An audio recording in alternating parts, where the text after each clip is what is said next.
તો સુરતમાં bank kit sim card Dubai મોકલવાના રેકેટનો મામલો સામે આવ્યો છે। મૂળ ભાવનગરનો અનિલ ખેની નામનો યુવાન ઝડપાયો છે। દુબઈમાં બેસેલા મિલન દરજીના કહેવા મુજબ અનિલ ખેની દુબઈમાં ખેલ કરતો, અલગ અલગ દુકાનોમાં પોસ મશીન દ્વારા દિરહામ વિડ્રો કરતો હતો। સાયબર ક્રાઇમ પોલીસે તેની પાસેથી 4 mobile phone, 12 sim card, laptop, 5 debit card, 2 passbook, chequebook, છૂટો ચેક કબજે કર્યા છે।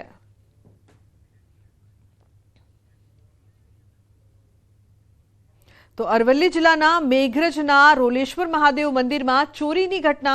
તસ્કરો મંદિરની દાનપેટીની ચોરી કરી ચોરાયેલ દાનપેટી બાજુમાં આવેલ તળાવમાંથી મળી આવી। ચોરીનો પ્રયાસ નિષ્ફળ થયો। દાનપેટી સહી સલામત તળાવમાંથી મળી આવી છે। મંદિરના પૂજારીએ પોલીસને જાણ કરતા પોલીસે વધુ તપાસ હાથ ધરી છે। अन्य समाचार की बात करिए तो वडोदरा में माथाभारे पशु मालिकों पर पालिकाना 4 हाथ। आजवा रोड पर बेफाम बनेला पशु मालिके जाहेर रस्ता पर ढोर दौड़ाव्या। जाहेर मार्ग पर जोखमी रीते ढोर दौड़ावता उठ्या छे अनेक सवालों। पशु मालिकों ने पुलिसनो पण डर नहीं रह्यो। नंबर प्लेट विनानी बाइक पर दंडा साथे सर्ज्यो दहशतनो माहोल। पालिकानी ढोर पकड़ पार्टी साथे पशु मालिकोनी साठगांठ होवानी पण चर्चा। शहर में रखड़ता ढोर लई चूक्या छे अनेकनो भोग। वडोदरा में दूधना भाव वधारा सामे वडोदरा में कांग्रेसनु आंदोलन। शहर कांग्रेसना कार्यकर्ताओं बरोड़ा डेरी खाते पहोंच्या। दूधना भाव वधारवा सामे बेनरो, थाળી, वाटकी लईने अने डेरी खाते तेओ पहोंच्या हता। बरोड़ा डेरीनी बहार कांग्रेसना कार्यकर्ताओ सूत्रोच्चार करी रह्या छे। गरीब अने मध्यम वर्गना लोकोनुं बजेट खोरवायुं होवाना मुद्दे કરી રહ્યા છે આંદોલન। મહિલા કાર્યકર્તાઓ પણ વિરોધ પ્રદર્શનમાં જોડાઈ છે। વિરોધ પ્રદર્શનના કારણે પોલીસનો મોટો કાફલો ખડકી દેવામાં આવ્યો છે। આજે એક દિવસમાં તો વિચાર કરો કે 2 રૂપિયા વધાર્યા, મહિને કેટલો બોજો। તો મોંઘવારીમાં હમણાં ગેસના બોટલના પણ ભાવ વધ્યા। તો રાહત આપવાની જગ્યાએ આ લોકો લૂંટવાનું કામ કરે છે। રાજ્યની સરકારે આમાં ખરેખર પ્રજાના હિતેચ્છુ હોય સરકાર ભાજપની, તો આ તમે આ લોકોને આદેશ કરો કે ભાવ વધારો શું કામ કર્યો? શું ભવિષ્યમાં ચૂંટણી આવી રહી છે ડેરીની એટલે ભાવ વધારો કરવામાં આવ્યો છે? તો સુરત અને તાપી જિલ્લાના પશુપાલકો માટે ખુશખબર। સુમુલ ચેરમેન માનસિંહ પટેલે દૂધના ભાવમાં વધારો કરવાની જાહેરાત કરી છે। પશુપાલકો માટે કિલો ફેટે દૂધના ભાવમાં 20 રૂપિયાનો વધારો કરવામાં આવ્યો છે। ભેંસ અને ગાયના દૂધમાં કિલો ફેટે 20 રૂપિયાનો વધારો કરાયો છે। ભેંસના દૂધના ભાવ કિલો ફેટે 850 રૂપિયા હતા, જે વધીને 870 રૂપિયા થયા। જ્યારે ગાયના દૂધનો ભાવ કિલો ફેટે 810 હતા, જેને 830 કરવામાં આવ્યા છે। સુરત અને તાપી જિલ્લાના 2.5 લાખ પશુપાલકોને વાર્ષિક 70 કરોડનો ફાયદો થશે। સુરત અને તાપી જિલ્લાના 2.5 લાખ પશુપાલકો માટે સુમુલ ડેરીએ દૂધના અને ગાયના ભેંસના કિલો ફેટના ભાવમાં 20 રૂપિયાનો વધારો કરવામાં આવ્યો છે। ભેંસના દૂધમાં કિલો ફેટે 850 હતા, એમાં 20 રૂપિયા વધારીને 870 કરવામાં આવ્યા છે। એ જ રીતે ગાયમાં 810 રૂપિયા હતા, એમાં 20 રૂપિયા વધારીને 830 કરવામાં આવ્યા છે। તો બુલેટિનમાં હાલ રોકાઈશું એક બ્રેક માટે। આપ જોતા રહો ન્યૂઝ 18 ગુજરાતી।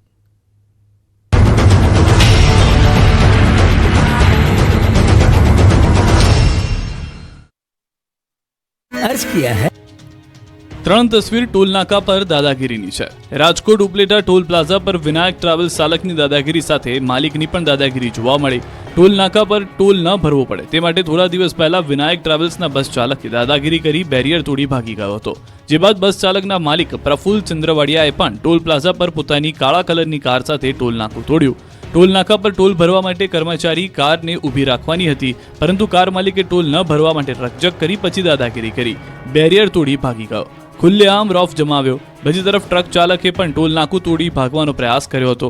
પોલીસની હાજરીમાં જ ભાગવા જતો હતો ત્યારે બેરિકેડ નાખી ઊભો રખાવાયો હતો। એટલું જ નહીં, ટોલ પ્લાઝા પર વિનાયક ટ્રાવેલ્સના માલિક દ્વારા કવરેજ કરવા ગયેલા પત્રકારો સાથે પણ ઉગ્ર બોલાચાલી કરી। પોલીસની હાજરીમાં વિનાયક ટ્રાવેલ્સના માલિકની દાદાગીરી ઉપલેટા ટોલ પ્લાઝા પર વારંવાર જોવા મળી છે। ત્યારે ટોલના સંચાલકે હવે ટ્રક ચાલકો સામે પણ બીજી ફરિયાદ નોંધાવી છે। ટોલ પ્લાઝા સંચાલકો દ્વારા આ મામલે કાર્યવાહીની માંગ કરવામાં આવી છે।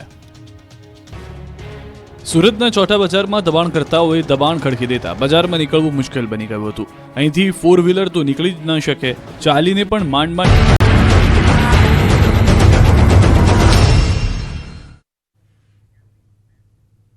Welcome back. સમાચારમાં આગળ વાત કરીએ તો ચંડોળા ડિમોલિશનના ફેઝ 1ની કામગીરી પૂર્ણ થઈ છે. અમદાવાદ શહેર પોલીસ કમિશનર અને મ્યુનિસિપલ કમિશનરે ચંડોળા તળાવની મુલાકાત લીધી છે. આગામી દિવસોમાં કયા પ્રકારે કામગીરી કરવી તે અંગે ચર્ચા. ફેઝ 2 માટે કામગીરીની ચર્ચા કરવામાં આવી છે. પોલીસ કમિશનર GS મલિકનું નિવેદન. ચંડોળા તળાવમાંથી 200 બાંગ્લાદેશી ઝડપાયા.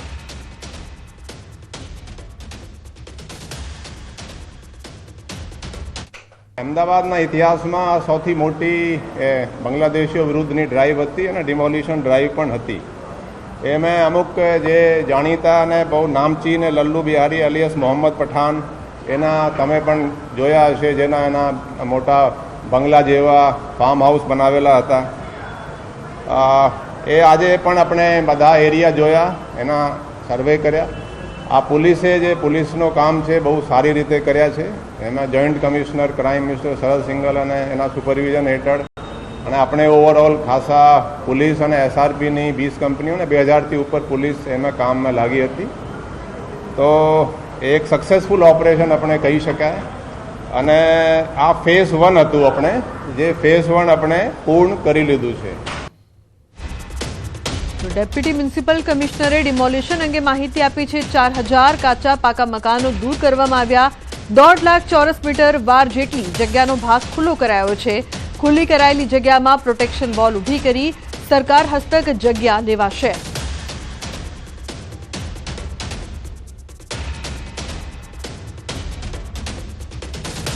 અત્યાર સુધીમાં 4000 જેટલા કાચા પાકા મકાનો અને એને દૂર કર્યા છે. લગભગ 1.50 લાખ એટલે 1.5 લાખ ચોરસ મીટર જેટલો વિસ્તાર ખુલ્લો કરેલો છે. આ ફેઝ 1માં જેટલું આઈડેન્ટિફાઈ કરેલા હતા એનું કામ કરવામાં આવ્યું છે.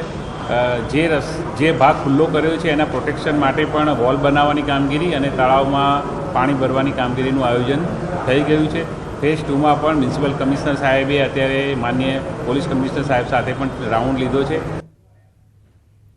તો વલસાડ જિલ્લામાં ગેરકાયદેસર રીતે રહેતા લોકોને ઝડપવા પોલીસ તંત્રએ કમર કસી છે. બાંગ્લાદેશી ઘૂસણખોરોને ઝડપવા વલસાડ જિલ્લા પોલીસના અભિયાનને વધુ એક સફળતા મળી છે. પોલીસે વધુ 4 બાંગ્લાદેશી ઘૂસણખોરોને ઝડપી પાડ્યા છે. અગાઉ પોલીસ 7 બાંગ્લાદેશીઓની ધરપકડ કરી ચૂકી છે. વધુ 4 ઘૂસણખોરો ઝડપાતા આંકડો 11 થઈ ગયો છે. આ વખતે ઝડપાયેલા 4 બાંગ્લાદેશીઓમાં એક મહિલાનો પણ સમાવેશ છે. આરોપીઓ જુદા જુદા સમયે પશ્ચિમ બંગાળની બોર્ડરથી ભારતમાં ઘૂસણખોરી કરી હતી અને ત્યારબાદ તેઓ અલગ અલગ વિસ્તારોમાં ફેલાયા હતા. તો વાપી અને વલસાડ જિલ્લામાં આવી આસપાસના વિસ્તારની કંપનીઓમાં ચોરી છુપીથી ઓળખ છુપાવી કંપનીઓમાં કામ કરતા હોવાનું બહાર આવ્યું છે. છેલ્લા 4 દિવસમાં ટોટલ 2000થી વધુ લોકોને અલગ અલગ police station, crime branch, SOG ખાતે ડિટેન કરીને લાવવામાં આવ્યા છે. શંકાસ્પદ રહેતા તમામ લોકોને પૂછપરછ કરવામાં આવી રહી છે. એમના ડોક્યુમેન્ટ્સ વેરીફાઈ કરવામાં આવી રહ્યા છે અને જેના કારણે આજથી 2 દિવસ પહેલાં ટોટલ ઉમરગામ વિસ્તારમાં 7 જેટલા બાંગ્લાદેશી નાગરિકોને પકડી પાડવામાં આવ્યા હતા. એમને હાલ ઉમરગામ પોલીસ સ્ટેશન ખાતે ડિટેન કરવામાં આવેલા છે. તો જમ્મુ કાશ્મીરના પહલગામમાં થયેલા આતંકી હુમલા બાદ પોલીસ એલર્ટ મોડ પર છે.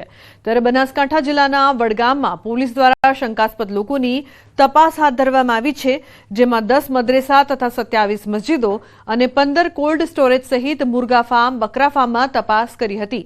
150થી વધુ પરપ્રાંતીય ઇસમોના ડોક્યુમેન્ટ્સની ચકાસણી કરવામાં આવી હતી. વડગામ પોલીસે આધાર કાર્ડ તેમજ અન્ય ડોક્યુમેન્ટ સરકારી વેબસાઇટ પર ઓનલાઈન તપાસ કરાશે. તેમજ ડોક્યુમેન્ટ્સ ડુપ્લિકેટ હશે તો કાયદેસરની કાર્યવાહી કરવામાં આવશે. છેલ્લા 3 દિવસથી વડગામ પોલીસ સ્ટેશન વિસ્તારમાં આવેલ પોલ્ટ્રી ફાર્મ જેવા કે મરઘા ફાર્મ, બકરા ફાર્મ, કોલ્ડ સ્ટોરેજો, આશરે લગભગ 15 કોલ્ડ સ્ટોરેજો આવેલા છે આપણી જોડે. એ સિવાય મદ્રેસાઓમાં જે બહારના રાજ્યોમાંથી આવેલા મૌલવીઓ, આ તમામ જગ્યાએ જે પરપ્રાંતિયો અલગ અલગ જેમ કે મહારાષ્ટ્ર, કર્ણાટક, બિહાર, યુપી અલગ અલગ રાજ્યોમાંથી આવેલા પરપ્રાંતિયોની વેરિફિકેશન કરવું ખૂબ જ અગત્યનું હોય. એ બાબતે SP સરે સૂચના આપેલી છે. તો પહેલગામમાં આતંકી હુમલા બાદ દેશભરમાં ઘૂસણખોરોને પકડી લેવા પોલીસ દ્વારા સર્ચ ઓપરેશન હાથ ધરવામાં આવ્યું છે, જે અંતર્ગત રાજકોટ પોલીસે રામનાથપરા, સોની બજાર સહિતના વિસ્તારોમાં સર્ચ ઓપરેશન હાથ ધરવામાં આવ્યું છે, જે અંતર્ગત વધુ 6 બાંગ્લાદેશી શખ્સને પકડી લઈ કુલ 21 શખ્સને ડિટેન કરી તેમની પૂછપરછ કરી વિશેષ કાર્યવાહી કરી છે. ઘૂસણખોરોને પકડી લેવા પોલીસે 35 ટીમો બનાવી હતી અને રામનાથપરા, ભગવતીપરા, જંગલેશ્વર, અટીકા, રૈયા રોડ સહિતના વિસ્તારોમાંથી 1000થી વધુ લોકોની ચકાસણી કરી હતી, જેમાં 13 બાંગ્લાદેશીઓ પકડાયા હતા, જેમાં અલગ અલગ એજન્સીઓ મારફતે તેમની પૂછપરછ કરવામાં આવી હતી. આ દરમિયાન પોલીસે વધુ 8, જેમાં 6 મહિલાઓ સહિત 8 બાંગ્લાદેશીઓને ડિટેન કરવામાં આવ્યા છે, જેમાં કુલ આંકડો 21 થયો હોવાનું બહાર આવ્યું છે. તો જૂનાગઢમાં મધમાખીના ઝુંડનો હુમલો, 30 લોકો ઘાયલ થતા સિવિલ હોસ્પિટલ સારવાર માટે ખસેડાયા છે. પર્વતારોહણ દરમિયાન જોગણિયા ડુંગરમાં આ ઘટના બની છે.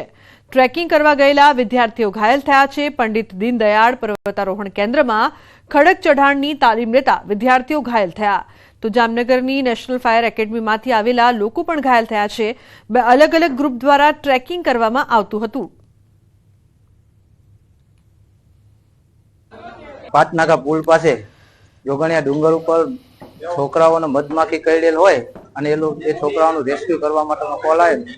તાત્કાલિક અમારી ટીમ ઘટના સ્થળે પહોંચી અને તેના છોકરાઓનું રેસ્ક્યુ કરી અને દરેક છોકરાઓનો હોસ્પિટલમાં દાખલ કરેલ છે. અંદાજે 40-45 છોકરાઓનું રેસ્ક્યુ કરેલ છે અને સિવિલ હોસ્પિટલમાં દાખલ કરેલા હતા. ત્યારે મધુમક્ખીએ અમારી ઉપર અટેક કરેલો છે, પણ અત્યારે સિવિલમાં છીએ અમે અને સારવાર અમને પૂરી મળેલી છે. અમે 94 છોકરા હતા ને 9 ઇન્સ્ટ્રક્ટર હતા. 35 બાળકોને સિવિલ હોસ્પિટલ ખાતે સારવાર માટે લાવવામાં આવેલ છે. તમામ બાળકોને તાત્કાલિક અત્રે સિવિલ હોસ્પિટલ ખાતે સારવાર આપવામાં આવેલ છે અને તમામ બાળકો અત્યારે સ્ટેબલ કન્ડિશનમાં છે. સિવિલ હોસ્પિટલ ખાતે પૂરતા પ્રમાણમાં ડૉક્ટર સ્ટાફ, નર્સિંગ સ્ટાફ તથા મેડિસિનનો સ્ટોક પૂરતા પ્રમાણમાં ઉપલબ્ધ છે. તો રાજસ્થાનના અજમેરમાં હોટલમાં આગ લાગવાની ઘટનામાં અમરેલીનો પરિવાર જીવતો ભૂંજાયો હતો. અમરેલીના લાઠીના એક જ પરિવારના 3 લોકોએ જીવ ગુમાવ્યો, જેના પાર્થિવ દેહ આજે વતન લાઠી ખાતે લવાયા. એક સાથે 3 જનાઝા નીકળતા લાઠી શહેર ગમગીન બની ગયું. લોકો મોટી સંખ્યામાં જનાઝામાં જોડાયા. કે આ ભાઈ કોણ છે, તો અમે કીધું અમારો ભાઈ છે, એટલે અમે અહીંથી તરત જ નીકળી ગયા ફોરન અજમેર જવા. અજમેર જઈને માહોલ જોયો તો હોટલ અમને શોર્ટ સર્કિટના હિસાબે એમ કે શોર્ટ સર્કિટ થઈશ ને બધું બળી ગયું છે. ત્યાં અમે ગયા એટલે અમને હોસ્પિટલમાં અમે અમારા ભાઈઓને એની ડેડ બોડી જોઈ